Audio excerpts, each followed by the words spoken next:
All right. I'm what you need to watch on my channel. If you like what you see, you can like, share, subscribe. You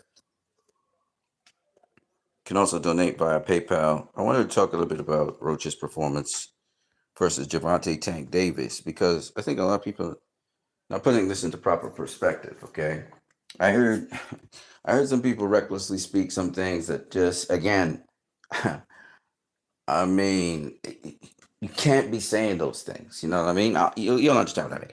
Okay, so Lamont Roach fought Javante Tank Davis. Let me show you guys something. Let me show you guys something because I like to show people things, you know.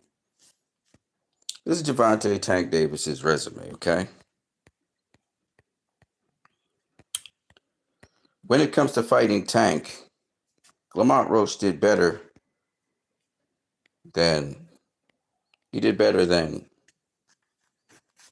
Jose Pedraza, who is a quality fighter, showing you, you know, when people say that Lamont Roach, he's not elite. He's not an elite fighter. He just has Tank's number. You can't have Tank's number without certain skill sets. Okay? You got to understand what Lamont Roach was doing. He was countering Tank's counters. To counter the counter means you have a certain degree of boxing IQ. Okay? Jose Pedraza was a competent two-time, two-divisional world champion.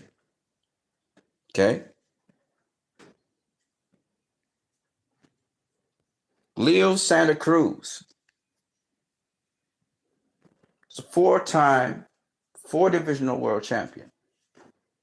All right, for guys like Cal Frampton, for guys like and has a win over Carl Frampton. In the lower weight classes, Leo Santa Cruz did some phenomenal things. Okay. Mario Barrios, you guys praise, the current WBC champion. The guy you guys praise, all right, for his performance against Tank. Tank stopped him at 140, mind you. Okay. He did better. Lamont Roach did better than Mario Barrios. Isaac Cruz, aka Pitbull, who gave Tank a run for his money. I thought Tank won the fight, but nonetheless, gave Tank a run for his money. Is, besides Lamont Roach, some of the few fighters that Tank did not knock out.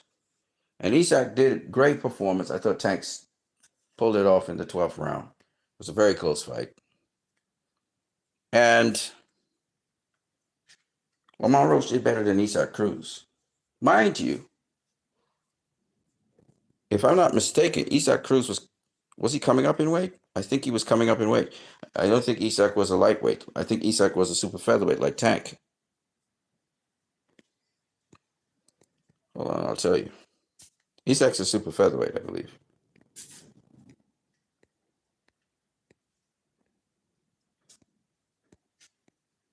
Okay, they don't have the weight class there. Hold on, let me see.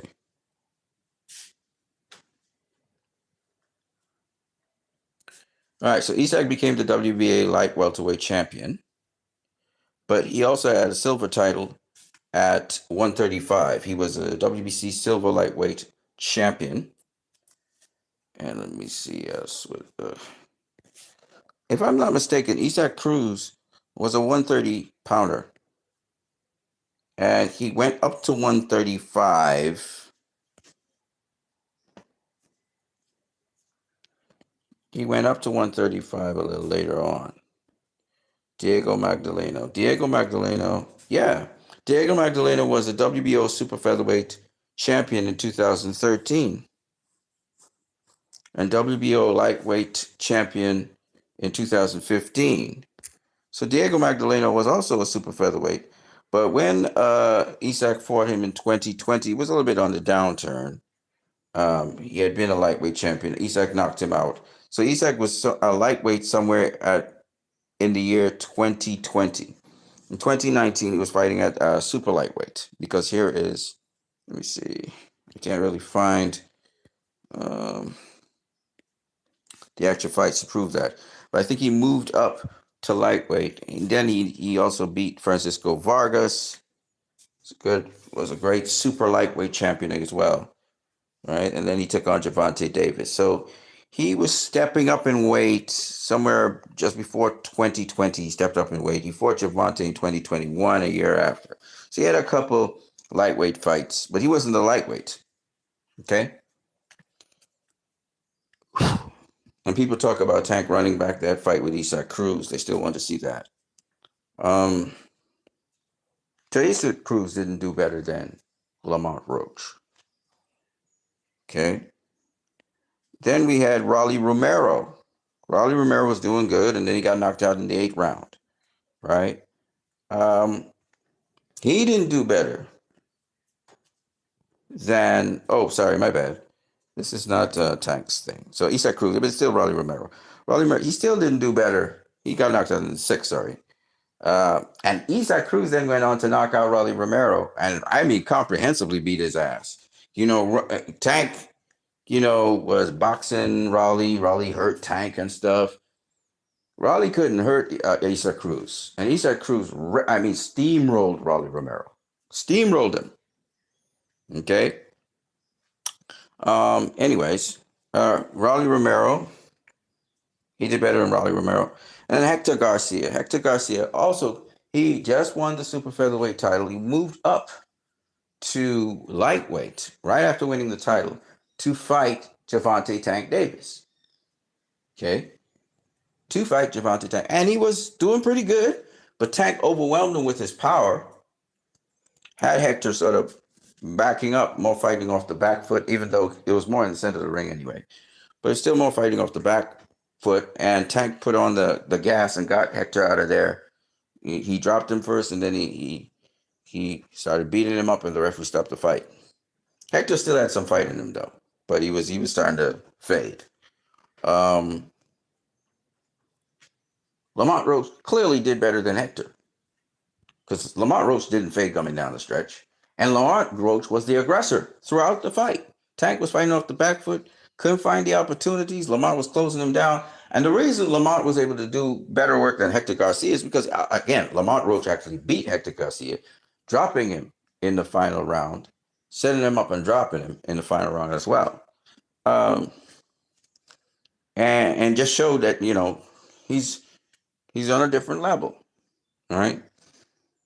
So he performed better than Hector Garcia, and he also beat Hector Garcia. And then Ryan Garcia faced Gervonta Tank Davis, got hit with a body shot while he was trying to throw his left hook. And once again, Ryan Garcia was stopped by Tank. So bear this in mind, Lamont Roach did better than Ryan Garcia, who was considered one of the top 10 at the time lightweights in the world. Right? Even though he was a more super lightweight at that. And then Tank stopped Frank Martin. Frank Martin tried to outbox Tank, but Tank's power and strength came to the fore, and he was able to beat down Frank Martin, counter him at certain points, and stop him. So the people who are saying this ignorant stuff, Lamont, he's nothing special. He's not really elite. He's the only guy to unofficially beat Tank Davis, if you involve taking the knee, and officially get a draw with him. And they're usually getting a draw against the main guy means you probably beat him, like Pernell Whitaker did. So Lamont Roach beat Gervonta Tank Davis. Nobody else has done this. And he did the same thing like Hector Garcia. He moved up in weight to fight Gervonta Tank Davis. He moved up from 130. And he had no tune-up fights. He went straight from 130, just like Hector Garcia, to fighting Tank. But Tank was not the bigger man this time, and he couldn't impose his power on Lamont Roach like he wanted to, because Lamont Roach had better defense. He wasn't getting hit with flush lefts. Not too many of them. And Tank really tried to leverage his power on Lamont Roach. It didn't work because he had defense. So you can see all these other fighters are not better fighters at fighting Tank than Lamont Roach is. Now you will say, well, Lamont Roach, he lost to, Jamel Herring. Yes, but he was beating Jamel Herring's ass from pillar to post in the final championship rounds. He was beating him up. He almost knocked him out. He knocked him down. He didn't knock him out. He knocked him down. All right. He started putting on, he just put it on a little too late. And Lamont Roach has shown us he has power. He dropped Hector Garcia. He dropped Jamel Herring, for those of you who don't know, right? Had him in all kinds of problems after that. Herring managed to survive, and because he won the majority of rounds, he won the fight. Don't get it twisted. Lamont Roach ain't no chump. And just because he has a loss on his record doesn't mean that he's not that quality of fighter. He's definitely, at least, and this is factual, he's definitely performed better than all the other fighters before, big name or otherwise, who have faced Tank Davis. He's performed better than all of them. That's a fact. That's not opinion. Right? So there's something special about his performance.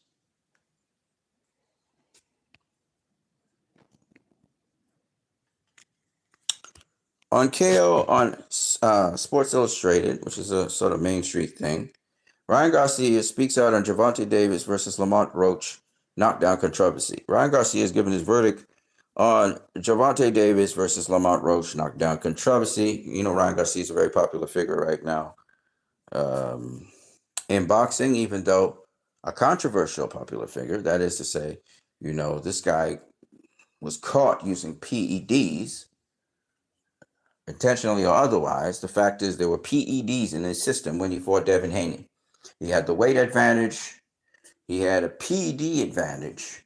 This is the Devin Haney who was fighting this sort of dude.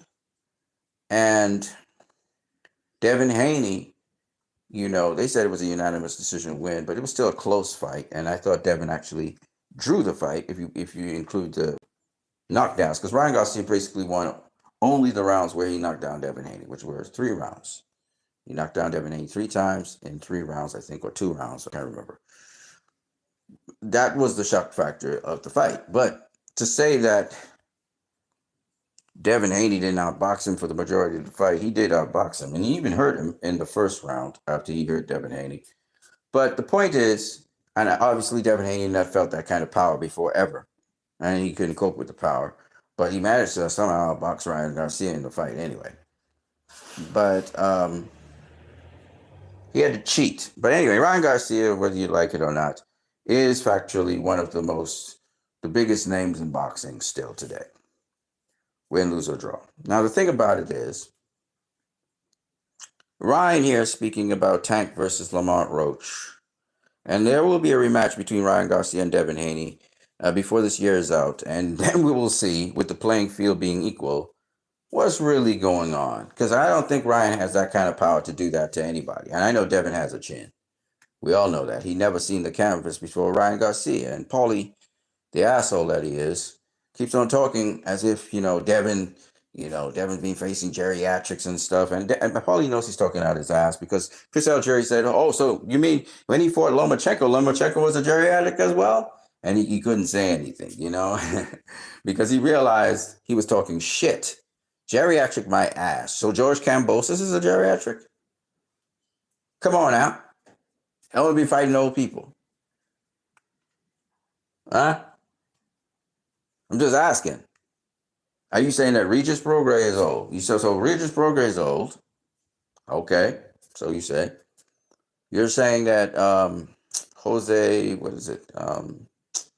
Whatever his name is, that guy was old. And Gamboa was old. We're not saying no about those guys. But Lomachenko wasn't old. Kambosos wasn't old. Devin Haney wanted to fight Tank and all these young guys. He just couldn't get the fights. What do you want him to do? Right. So, anyway, that's besides the point. Gervonta Davis and Lamont Roach fought a majority draw on March 1st. The clash was marred with controversy as Davis took a knee during the 9th round of the fight, which wasn't counted as a knockdown. Good. The contest ended in a majority draw, adding a stain to Davis' previously perfect record. Many believe him taking a knee should have been counted as a knockdown, which would have swayed the result in favor of Roach.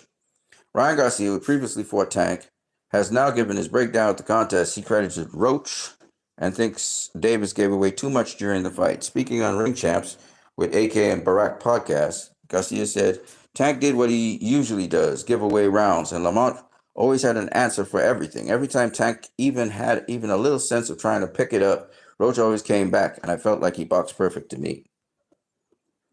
Garcia added that Davis lacked aggression, saying that Roach has Davis's number. King Rai further added that he thought Roach won and the commission needs to right the situation. He said, I thought Lamont won from what I've seen in the fight. I thought Lamont won. I think the commission does need, I think he's right here, need to do something with that knee, because if they don't, then all of us are going to think we could take a knee anytime we want. You know, they got to do something about it. I mean, they did something about me. You got to do something about other people. You know the rules. Rules are right. You know the rules. Are rules right? It's, you know, like Tank, though personally, I like Tank though personally, but a rule is a rule. You can't go and take a knee. Now it's interesting hearing Ryan Garcia talk about a rule is a rule. You know, I'm not saying he's wrong, but rules are rules. You don't go putting PEDs in your system. Rules are rules. You got to go make weight. Otherwise, you're not supposed to be fighting a fight. If you're not going to fight in the weight class you're supposed to be fighting in. Rules are rules, huh? So, you know, to hear Ryan saying that is so very rich and hypocritical. You know what I mean? But nonetheless, he's right about if the commission doesn't do anything about this, if they just let this fly, then other fighters are going to do what Tank did. And they're going to, and if the referee starts to penalize them, they're like, hey, man, you can't be doing that. Listen. You let Tank Davis do it, and y'all haven't penalized him and since suspend him. No sort of penalization whatsoever. You made no statement on it. The New York State Athletic Commission, rightfully so, needs to address this issue. And it's been weeks, and we haven't heard anything from them. So they need to address this issue, and if they do, Roach is going to win that fight. And we have not heard anything from the commission whatsoever. So you can bet your ass Ryan Garcia is going to pull this stunt. You can bet your ass all the key busters, all the high-level boxers, they're going to try this same stunt. And if they get penalized, they'll say, well, Tank Davis did it. And the referee didn't do nothing. You know, they're going to do it. I'm telling you, the boxers are going to push that anvil. They're going to press that button and see what happens. And that's not real boxing. You can't be taking pauses in fights and not be penalized for it. I don't care what. You have to be penalized for taking pauses in fights. You can't just be taking a knee to buy some time because you don't want to get hit by the other guy. No. When Floyd Mayweather got hit by Marcos Maidana, he got headbutted and blood was going in his eye. He couldn't say timeout. He had to go through the whole round. He was talking to the referee, and Tony Weeks was like, fight through it, man. That's boxing. So Tank can't get that either. I don't care if there was something in his eye or not. He needs to be penalized for that. So I hope the New York State Election Commission does that. They don't. A lot of people are just going to tune out of boxing. I'm telling you right now. You know what I'm saying? We're not going to go watch your sport if your sport is going to be favoritism. And I don't give a fuck what you tell me. Oh, he's a cash draw, he's a draw, whatever. I don't give a fuck.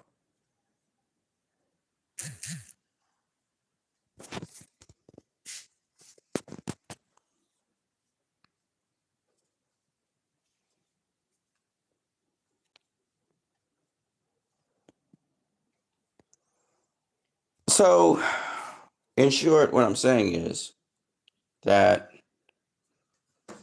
Gervonta Tank Davis fought his fight. Ryan saying Gervonta Davis wasn't, he wasn't, he was too casual or he wasn't aggressive enough to push back Lamont Roach. He couldn't push back Lamont Roach. He couldn't.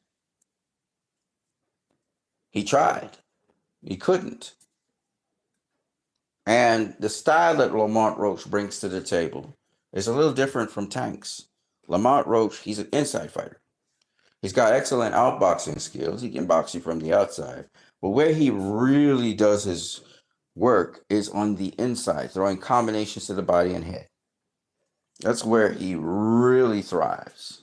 That's why Lamont Roach will walk you down. He can box on the back foot, don't get me wrong, and all of that. But his forte is on the inside.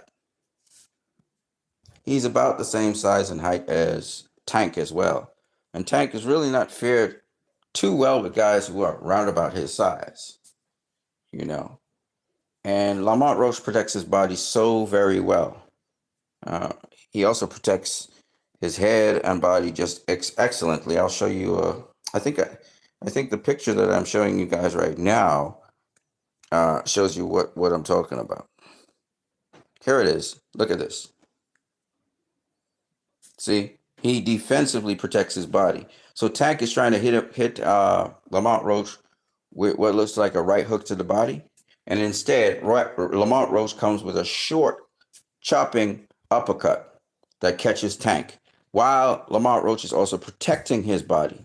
See, Tank is hitting arm and elbow instead of Roach's body, while Roach is able to counter him. And this is the special thing about Roach is how he counters so well in the pocket.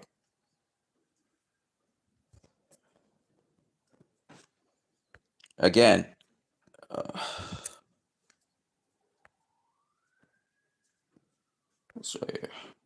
look at this. Again, Tank was trying to go to Roach's body, and and Roach is able to catch Tank over the top with a beautiful left hook. And the thing about southpaws is they never expect a guy to hit you with a left hook, right? And you can see Tank's eyes are closed, and he just got clubbered with a left hook. And Tank was trying to go to the body. He still lands the punch, but of course, a lot of the steam is taken off the punch with that blow. And Tank's balance is off and everything, you know. Here again, look at Lamont Roach countering Tank. So Tank just threw what looks like a right hook to Lamont Roach's body. You can see the referee behind there. His face is grimacing.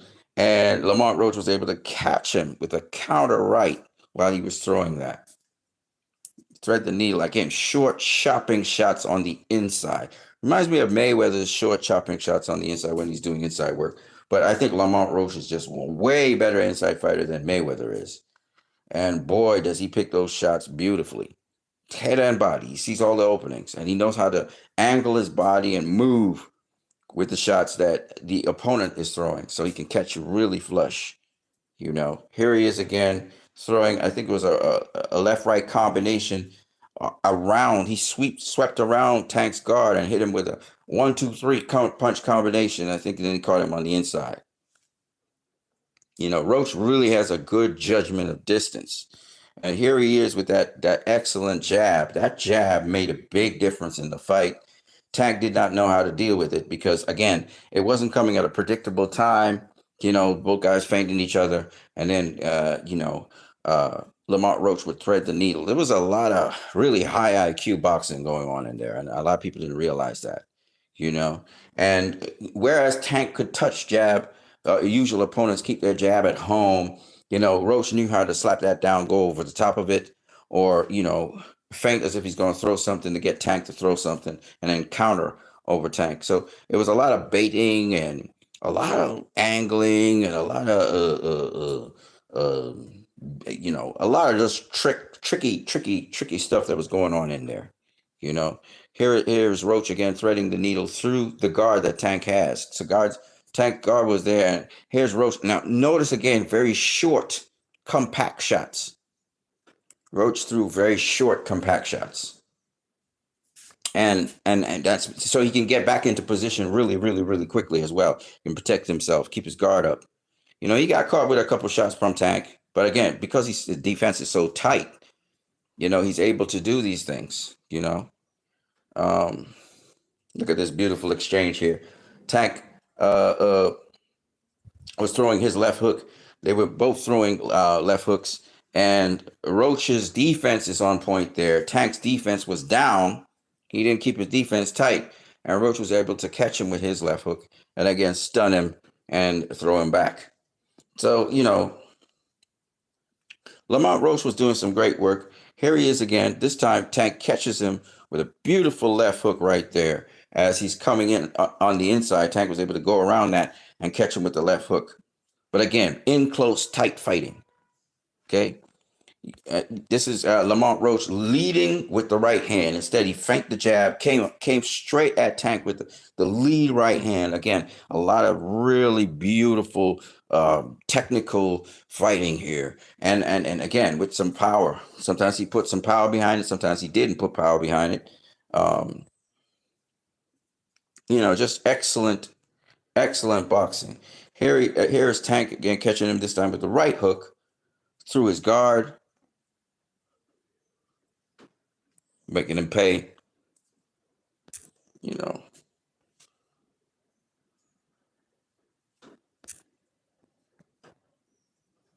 Lamont Rose's boxing IQ is much higher.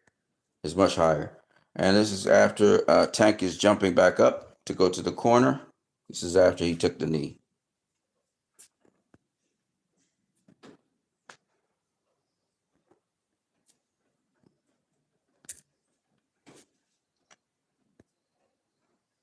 This is the referee telling him, "Hey man, that looked like a knockdown." Yeah, because it was a knockdown, dummy. Had a bad call.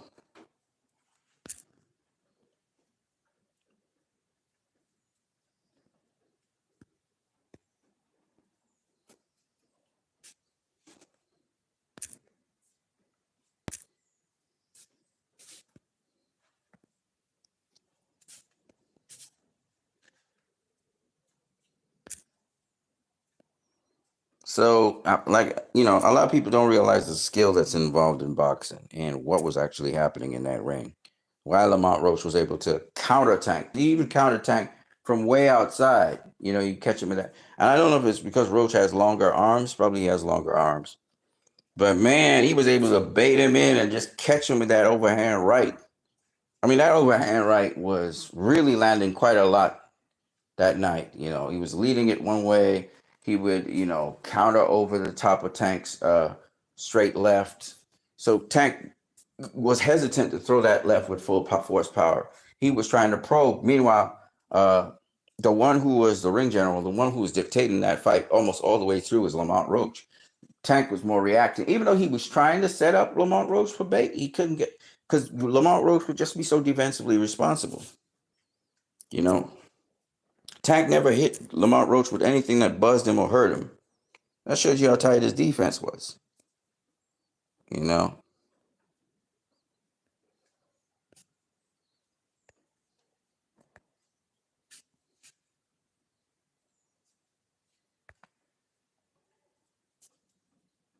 see, this is a counter left hook. When Tank tried to throw a right jab, Roach caught him with a counter left hook.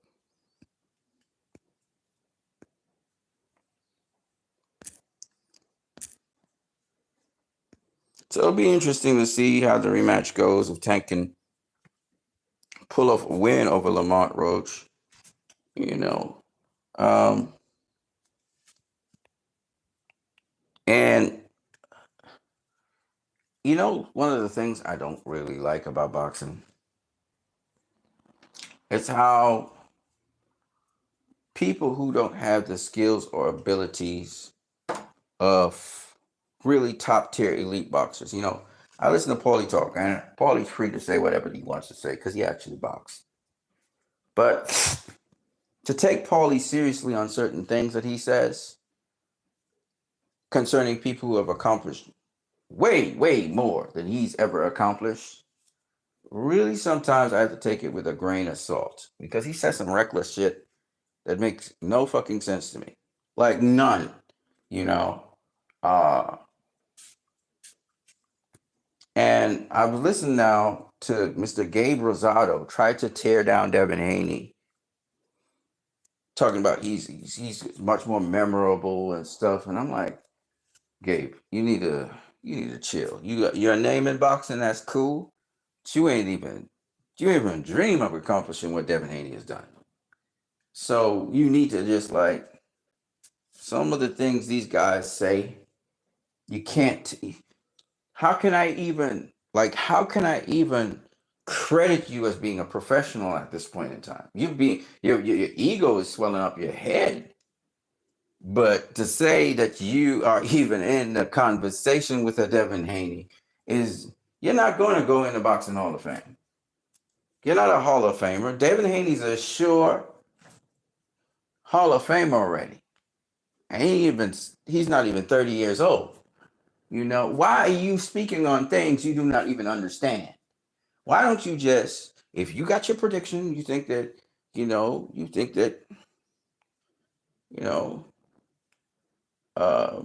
Jose Carlos Ramirez is going to beat Devin Haney, probably knock him out. Okay, back your Mexican fighter. Nobody's saying no. You give your reasons, and that's that. That's your opinion. Nobody's saying no or yes to that. But here's the thing where guys like Gabe, I'm a respected guy in boxing. You'll never be like me. And when you start saying stupid shit like that have nothing to do with boxing or even your decision or your choices or whatever you think, that's where we get to disengage. Where's your credibility, bro? Where is your world title? You ain't won a world title. You never won a world title.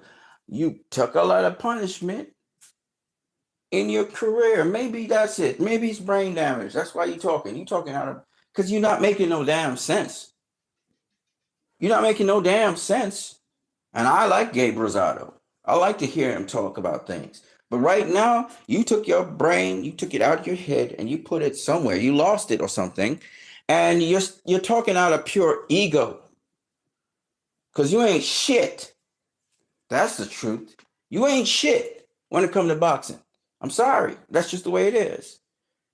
You've done well for yourself.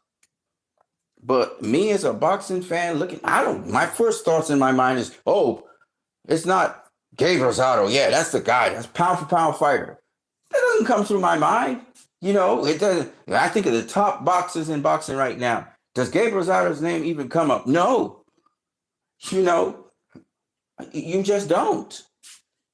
You're not, you never were on Devin Haney's level. You just never were. Devin Haney's made the pound for pound list God knows how many times. He's probably still there. Okay? Why? He was undisputed world champion against a prime. George Campos is coming off of an upset win, his greatest win in his life. Devin Haney went down into Australia against this high caliber opponent who never say die guy, and he beat him twice in his own territory, man. You better put some respect on that fucking name. Because you never did that. Oh, I never got the opportunity. You got several opportunities to do something like that, and you didn't. You came up short. So please, if you're going to speak on certain people and talk about how memorable the name is and all this bullshit, try to say something that we could actually take seriously, because all I could see is a big fucking clown face on you while you were saying that, because we know it was just all your ego. You're just you talking. You've never been a world champion. What was your most significant win in your career? Against a nobody? That's just your most significant win in your career has been against nobodies. Anybody who somebody has beaten you. You've been a fucking gatekeeper. All right? So please, if you're going to speak on people, at least be on their level. Be on their level. You're not on Devin Haney's level. You just never were. You never will be. And that's just what it is. Okay? Ain't nobody gonna take you seriously, Gabe. Just nobody. Nobody. All right? Talking about your legacy. What the fuck? Bruh. And we do respect you, Gabe, in boxing. We do respect you. We like to hear what you have to say. But you see what you just said there? About I'm respected in boxing? Ain't nobody need to toot their horn like that, bro.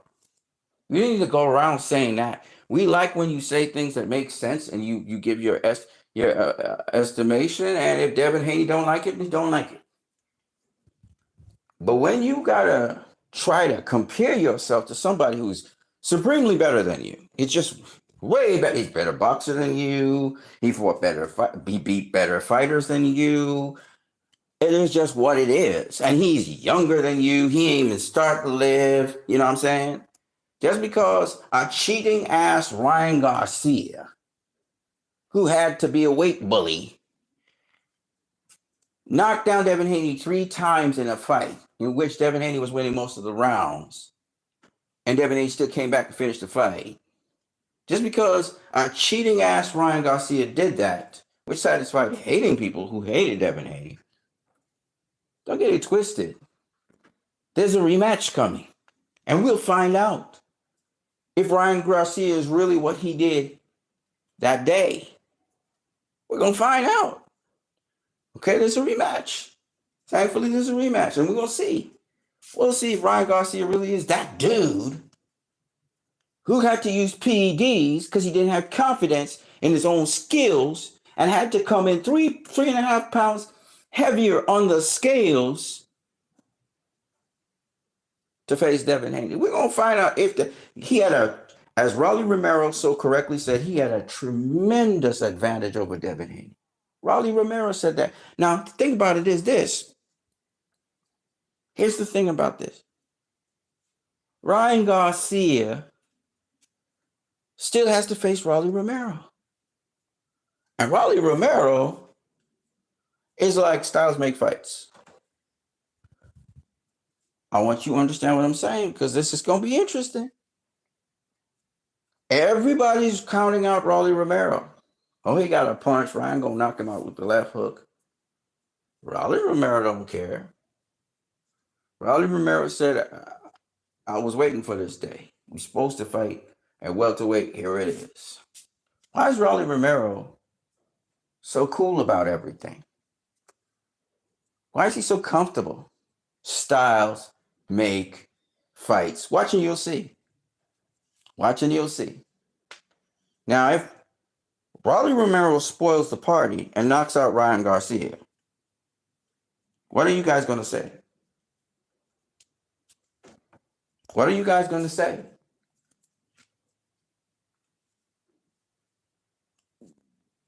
What are you guys going to say? You're going to say styles make fights? Remember, Ryan still will have to face Devin Haney. He's still going to have to face Devin Haney. Let's go into the what ifs. What if Devin Haney gets knocked out by Jesus Ramirez? He still got to fight Ryan Garcia? No. All of a sudden, that changes. Because people say, well, look, see, Devin, he didn't got no chin, and Ryan beat the crap out of him. See, we told you so. He never be the same, blah, blah. Ryan said the right. And y'all will never push for Devin Haney versus Ryan Garcia. But let it be the other way. Rolly knocks out Ryan Garcia. Y'all still demanding Ryan Garcia face Devin Haney. That's the racism in boxing. That's the problem with boxing.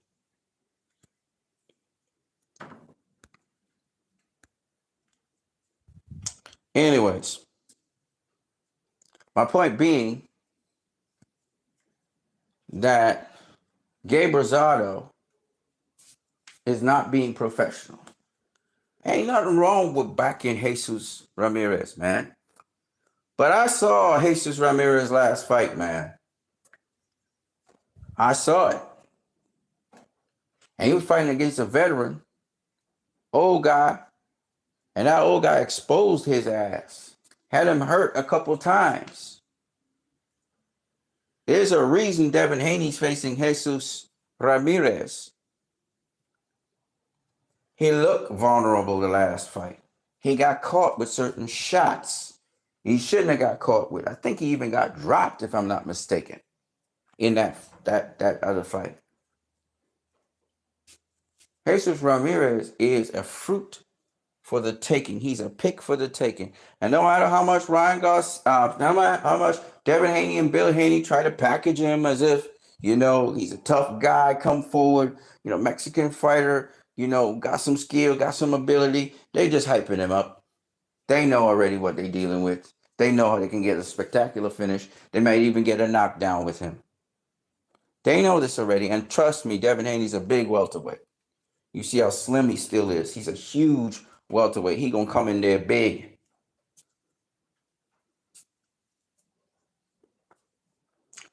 Jose Ramirez is also a big welterweight. You can see that he got some good size.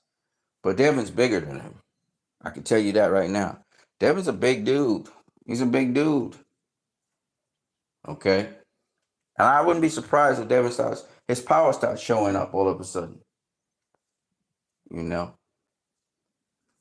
He put down Regis Prograis. I wouldn't be surprised if he put down Jose Ramirez. We saw Jose Ramirez in all kinds of trouble. He was on Queer Street against I forgot what the guy's name is. It's gonna be at a catch weight, they saying, on 44 pounds, but still, it's gonna be very interesting. That's all I gotta say about that. It's gonna be very interesting.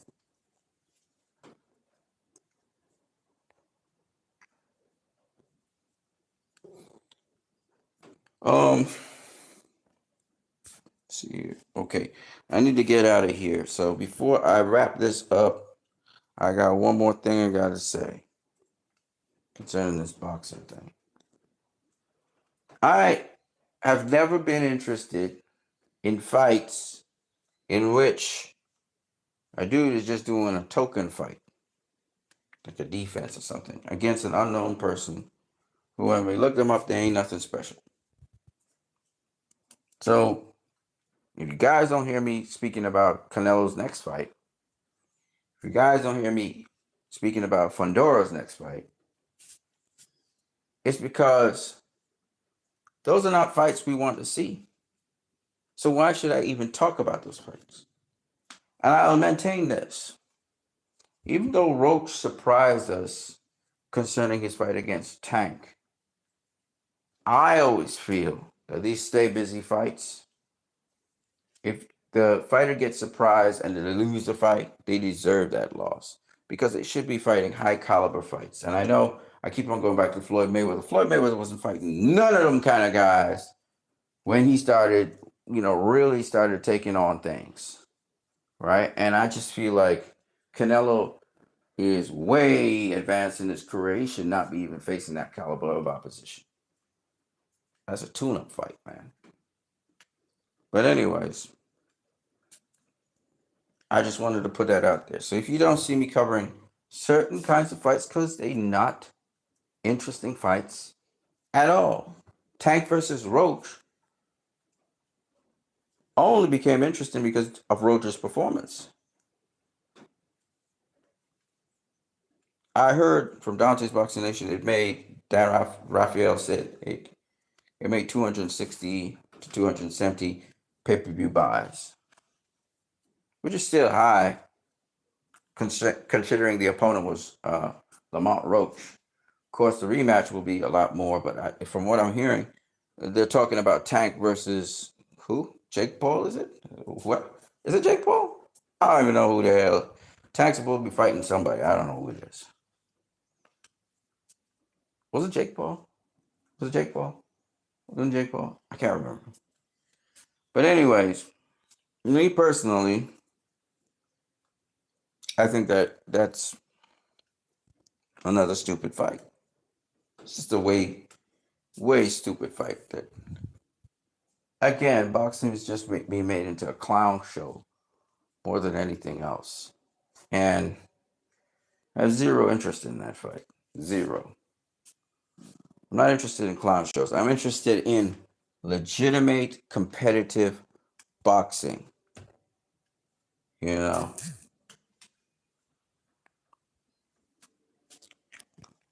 Okay, so that's all I got for you guys. I'm going to catch you guys later. I am what you need.